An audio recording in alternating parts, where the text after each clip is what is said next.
People in the city, they think always that agriculture is producing food, but in fact that's not true. Agriculture is raising plants, and plants consist of a lot of biomass which you cannot eat. So even any kind of food you harvest from agriculture entails a lot of biomass you cannot eat. So even the most productive plants like corn, for example, or wheat, has at least 1-to-1 ratio of non-edible biomass. The ratio between kernels and straw is 1-to-1. And imagine in old times, wheat was that size and rye was that size, with some tiny kernels on top of it and a huge amount of biomass. And we have many other biomasses. Usually you do not eat full amount of the grain of wheat. Of course you can eat your full grain bread, but people also eat noodles, they also eat cake, so they use flour. And any kilogram of flour would produce almost half a kilogram of bran, non-edible biomass. And if you sum up everything, if you would just produce just vegan food, on average you produce 4 kilograms of biomass per kilogram of vegan food. First, you have to recognize that this non-edible biomass is absolutely important to maintain agricultural production.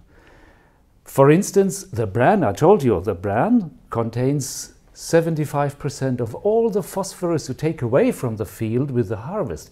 So you must bring this back. You must recycle all this non-edible biomass, and agriculture is usually doing it since thousands of years. This is normal practice. You can do this with 3 strategies. You can do this, for example, through leaving it on the field and let it rotten on the field. But if you do so, you need to bring also the bran on the field. You need to bring also the byproducts from the brewery, from the oil factory.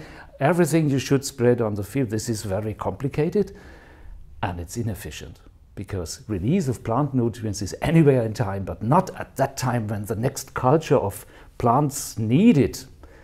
Or second strategy is biogas. Put into a biogas plant, produce energy, and you have as a residue, you have this biogas residues, which is a very valuable fertilizer. You can store it and you can apply it to the field next year when the plant, when the food producing plants, when they need it.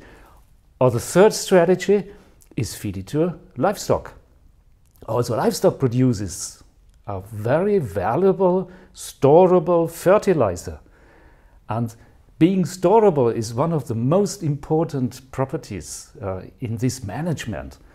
It is efficient and it helps producing more vegan food than just when you let it rotten on the field.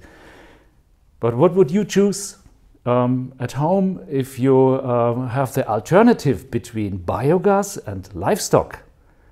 Both are, from the perspective of plant production, they have the same efficiency. But from biogas, you cannot eat, you cannot feed yourself. But if you feed livestock, you have in addition a lot of nutrients you can utilize as feed. And if you sum this up, just by keeping the circularity of this 4 kilograms of non-edible biomass, you almost double the gain of nutrients from a certain area of agricultural area. So livestock is a win-win-win situation.